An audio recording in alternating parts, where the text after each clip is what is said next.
Kelly. I'm David. And this is At the Disney Movies with the Hearts. Welcome to our third episode. It is our third episode.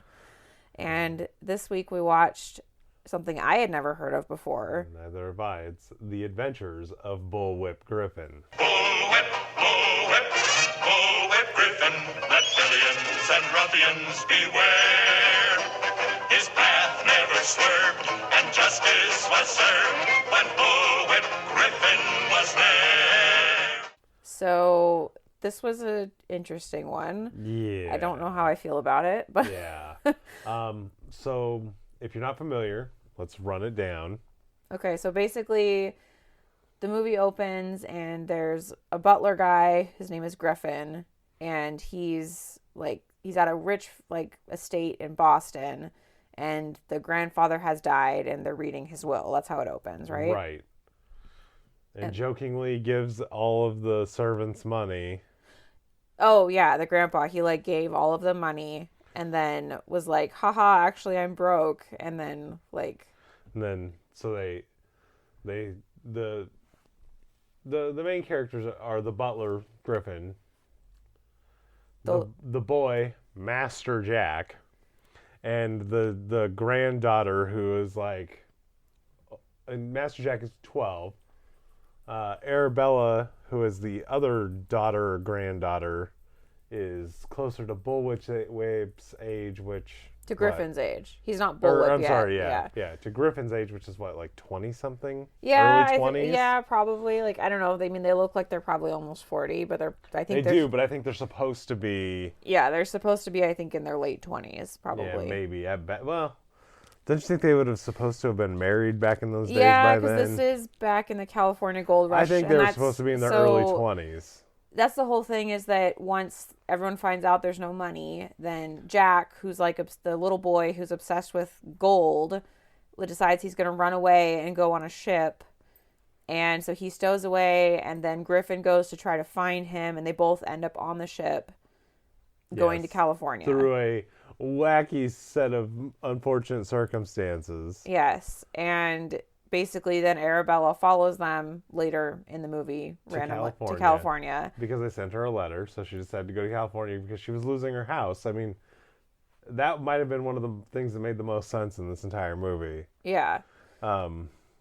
So then basically they go through the rest of the movie. There's just a bunch of random hijinks that happen, and they're in San Francisco. They're in San Francisco and the surrounding areas trying to get gold, and just every time they get it, they lose it to the same guy.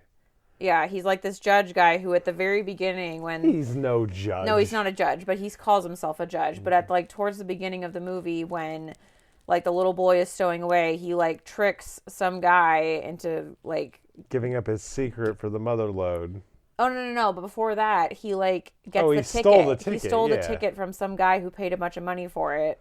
He pickpocketed his ticket, gets on the boat, and then this other guy that they meet, Mr. That was the guy that he met under the dock, which is never really explained. Right. That guy also stowed away and was creepy as all get out. Mr. Bartlett. Mr. Bartlett, yeah.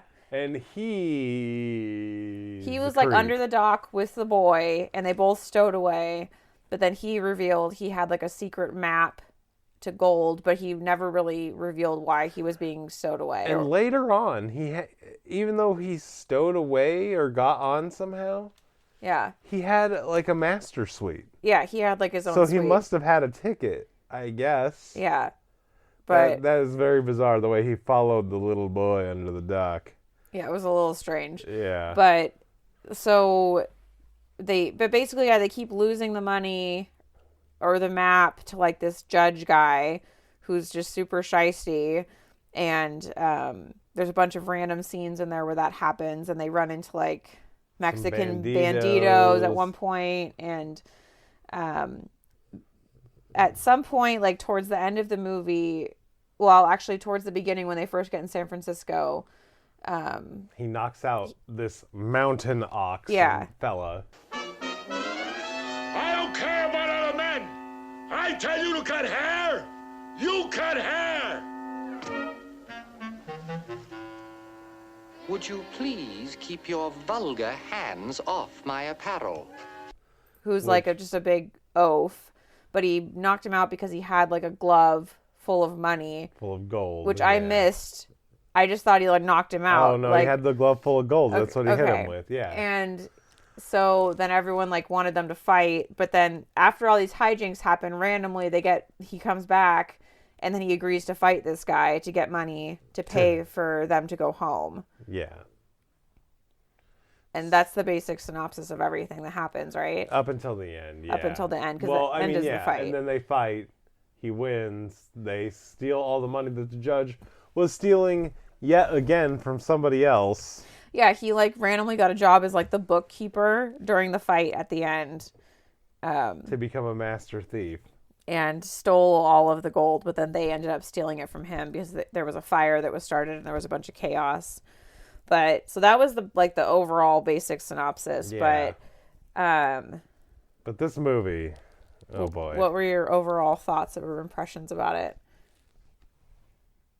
It's just ludicrous. But it's not really more ludicrous than Swiss Family Robinson. Like it felt like it had that same kind of like, I feel like all of these live action movies probably from like the 50s to the 70s are going to be just like this, where they're just wacky and stupid. At the end, they just totally lost the... Because it was actually, like, I was really enjoying it pretty much up until, like, he was training to fight the guy. And then I was like...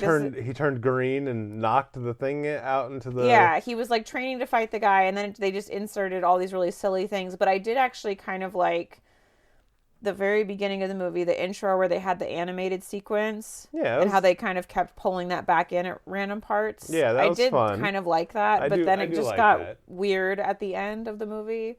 Like, a little too much. Like, he started bouncing like a cartoon. Yeah. Like, that was not very believable at all.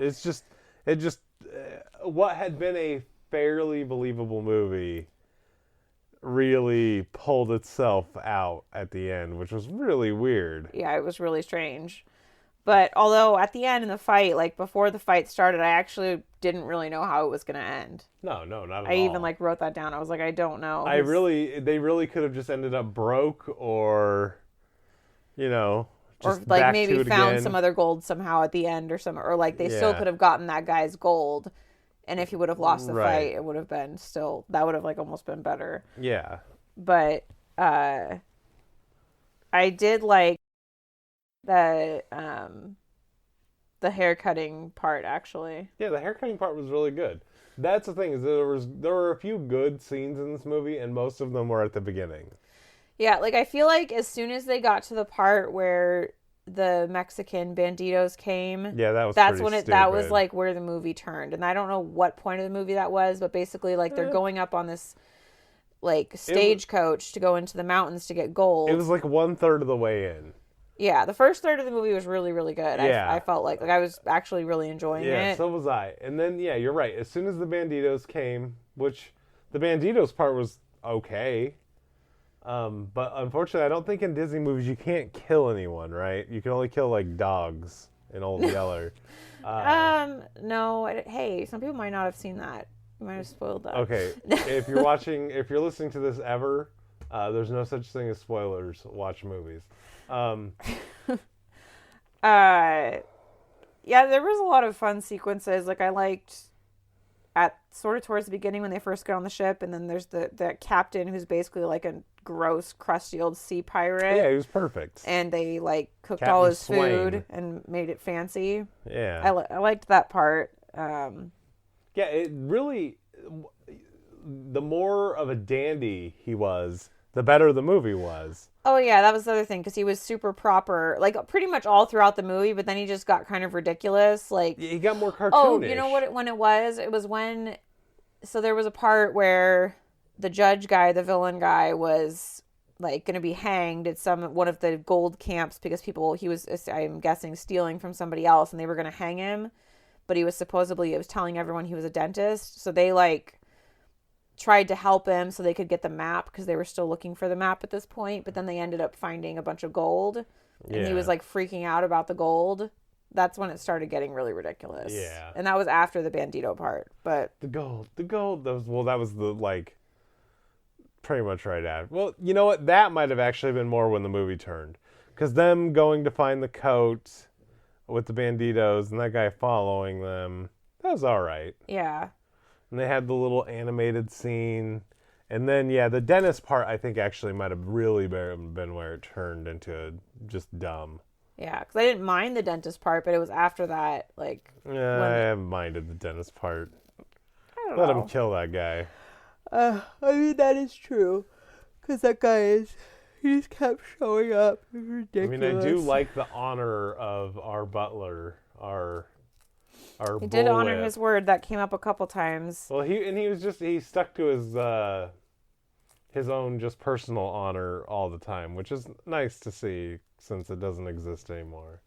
And actually, the kid was not annoying.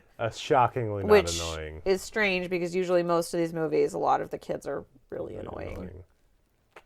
And neither was the gal. The gal was pretty good. She was, like, I think actually my favorite character. She had a lot of personality, and she Yeah. wasn't like some delicate She flower. she definitely had some brass to her. Her name was Arabella, right? Arabella, yeah. Yeah, she was just, I don't know, she had a lot more personality, and she was definitely very strong-willed Yeah. and got her own way. Because, yeah, I even wrote that she has a lot more personality and originality and more of an actual character. This one, I think, compared to, like, the last movie we watched, I think this one The Swiss Family Robinson. had better characters. Oh, yeah. Well, people had a little bit of depth in this movie that did not exist in Swiss Family Robinson. I mean, yeah. Well, just, yeah. And this one had a theme song. Bullwhip. Oh, yeah, the music in this one was fun. It was stupid, but it was fun. Yeah, it was, it actually had something that you can remember. It was more entertaining than I thought it was going to be. But there's just no movies like this anymore. No, because... The end was really a killer, though. Like, it really... They just did not have an ending for this movie, and they based it on that fight, which was dumb. It was not entertaining. No, because he just, like, danced around. Basically, because the mountain ox guy is this huge guy. Nobody don't call no names on Mountain Ox. Yeah. And so the bullwhip guy... Oh, and he got his name Bullwhip because the kid was like... Oh, yeah. The first time he knocked the ox guy out, he's like, his name is Bullwhip. But that's why it's called Bullwhip Griffin. But he was just dancing around the whole time, like, and the guy was just being stupid and bouncing and doing like ballet moves and stuff. Yeah, it was not very fun or funny. But he did get punched in the first round, and then she kissed him, and he came back to life. Well, actually, that happened twice in the fight. She kissed him, and he came back. The little Cupid flew across the screen, and he came back to life, which was just ridiculous. Well, and when she knocked him out earlier while they were training, that also happened. Oh, did it? Yeah, she knocked him out. No, I remember that, but I forgot that she kissed him then. I forgot about that. Oh, okay. So that's why she knew that would work, I guess. But then I also don't know why he didn't because when they were training and he punched like the punching bag really hard because he was like... Yeah, I was really expecting that she was going to go over to that guy and make him jealous so that he'd knock out the mountain ox, and that didn't happen. That would have been like a better... That's what I was expecting. Ending. It would have been at least like something. Yeah. But then like the mountain ox guy, he's just like, okay, I'll do whatever you say. Like after the fight, like... I think that's a trope of dumb people in these older movies. Well, so the story, we both agree, was it was good at first. It wasn't a good story, though, overall. No. I mean, Did you... it had no real... It really didn't have much of a plot after that first third of the movie. It was just kind of... That's true. Like... Whoa, it kind of felt wackadoodle adventures. Like not like a Three Stooges type thing, or it felt like did you ever watch Slapstick? Rocky and Bullwinkle? Yeah. Like where they're like, or any of those old cartoons were like, oh, we got to avoid the bad guys. Yeah. Like it's all about that judge guy, really. Yeah, and it kind of all felt very cartoony. Yeah. So the story was not great. The music was okay. Yeah, like we both enjoyed the theme song. Yeah. I think the characters are probably the strongest. Yeah, part the characters are the strongest part. good characters. I'm surprised that neither of us have ever heard of this. I've never heard of it. Although I do know that I'm pretty sure the guy who voiced Mr. Bartlett, the creepy weird guy that was like their friend, he's the voice, that actor is the voice of the caterpillar in Alice in Wonderland. It's entirely possible. Because that came out around the similar time as this, I think. No, Alice in Wonderland's like way before this. Oh, I don't know, but it's the same guy. The voice is the same. But do you have anything else that you want to add about this movie?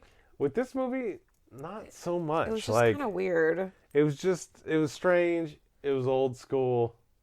There was a lot of whack to it and not a lot of substance. Like, it was just wackadoodle, which is fine. But it wasn't like, I don't know, I enjoyed Swiss Family Robinson more than this one by quite a bit. Probably. And, yeah, there was just a lot of things that bumped you in this. Like, him carrying around that umbrella all the time. Why was he carrying an umbrella? Like, constantly. And did they even have umbrellas back then? Like, I don't know. Probably. Probably, but it must have just been like a durable good. But he like insisted on having that umbrella. And he's in California. Well, although San Francisco, I mean, you could see having an umbrella, kind of, but there was never raining, so. Yeah, but I just don't. I don't know. I don't buy it. I'm not a fan. So what do you think, if it had a Rotten Tomatoes score, what do you think it would be? It's probably going to have one.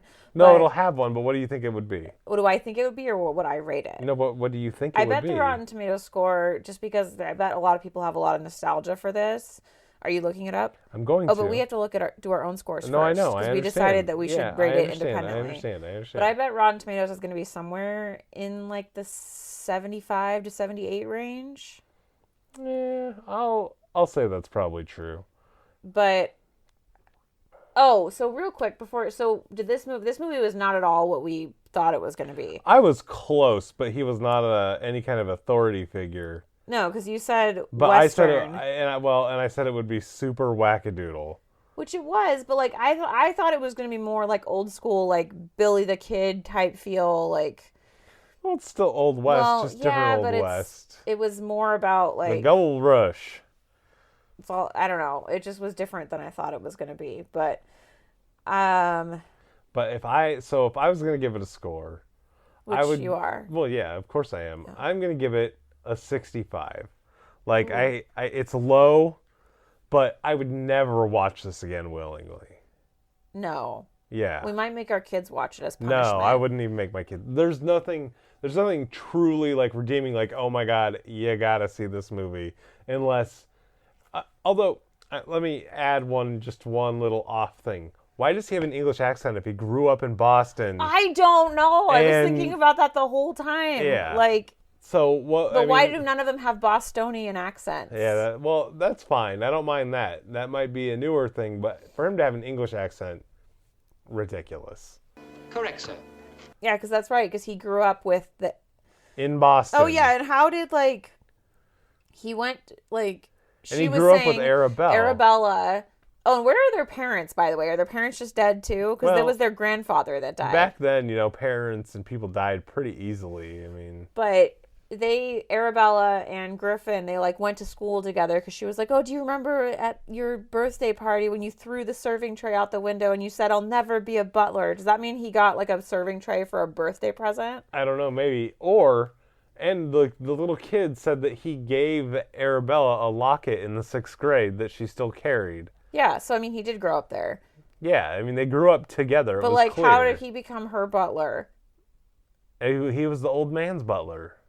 Because his father was a butler before him, No, remember? I know, but I'm just thinking back when she said the line about his birthday party. Did they give him a serving tray as a birthday present? Oh, now you're going to train to be a butler. I don't know. It's possible. It was weird. I don't know. That was a weird thing. But so wait, what rating did you say you were going to give this movie? 65. 65. You are quite generous, sir. I agree. I am going to give this movie a 52% because it's not that I hated it. I have been generous, and I feel bad about that because every single time I've wanted to go back and lower my score, especially with Coco. I wish I would have given Coco like a 65.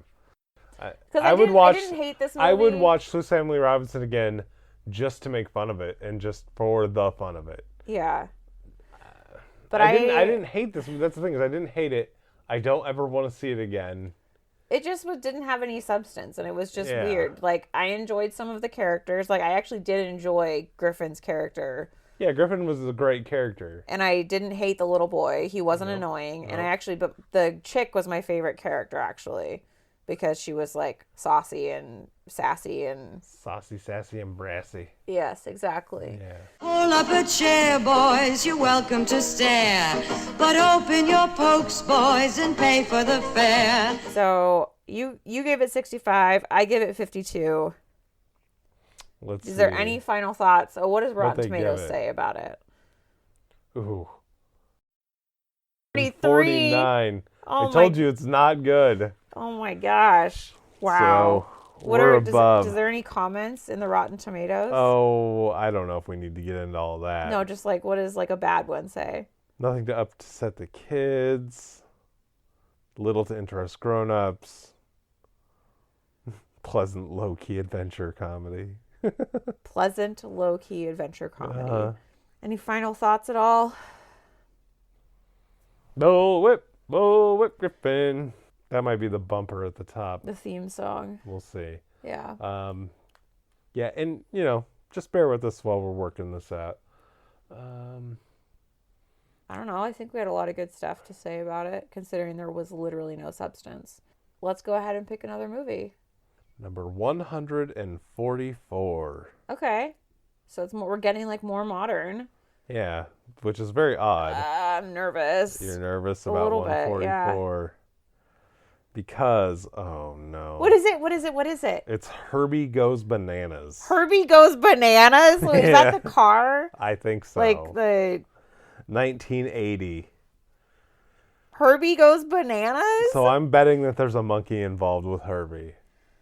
Probably. I think isn't the original one called like the Love Bug or something? I have no idea. Because I'm pretty sure like Lindsay Lohan made some modern movie where it was like Herbie Fully Loaded. I'm pretty sure the original movie is the Love Bug, and it's like a car. Wait, you don't know anything about this, right? Well, I know that Herbie is a car. I think it's a Volkswagen Bug. Yeah, and it has like racing stripes on it. Yeah, and there's another one. There's Herbie Rides Again. So the Love Bug might be the initial movie. I'm pretty sure it is because I think I've seen that. Okay. As a child, I don't remember anything about it, but I think there's like crime solving involved somewhere. Don't really know. Oh boy, that's all I can say. Wait, what is it? Herbie Goes Bananas. Herbie Goes Bananas. So there has to be a monkey involved, probably. Yeah. Like, I think you're probably right on that because it's pretty on the nose. There's gonna be a lot of these old movies. Yeah. But I'm actually kind of excited because I feel like it's gonna broaden our cultural references. Oh my god. We could really do a killing on some sort of like old school Jeopardy type of thing. Of Disney movies. If we watch all these movies. Yeah. Oh boy. Well, until next time, which will be Herbie Goes Bananas. And if you want to follow along, you can watch the movies too and send us a message or leave us comments. It's Apple Podcasts now. Yeah. Or Google Podcasts. Or wherever you listen to this. If you listen to podcasts, you know exactly what to do and when to do it if you want to do it. Yep. So, I'm Kelly. I'm David. See you next week. Bye. Bye.